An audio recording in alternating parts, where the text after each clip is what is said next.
Welcome to Tenor Tech, where I solve the problems you didn't even know you had. You start by softening noodles briefly because they need structure, not sogginess. This preserves chew when stir-frying. Once the noodles are drained, reserve a quarter cup of that starchy water to deglaze later and loosen sauce. While they soak, you thinly slice protein and quickly marinate with soy and sesame so flavor penetrates.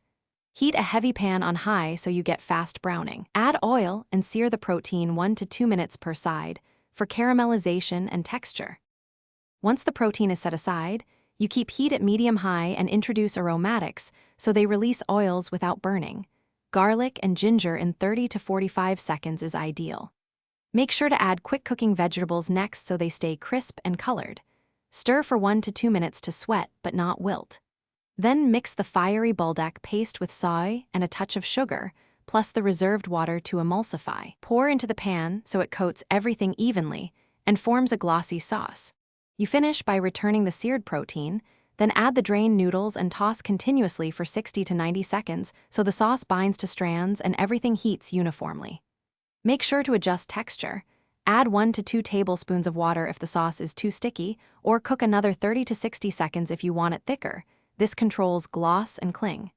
If the dish seems flat, a splash of sesame oil brightens flavors.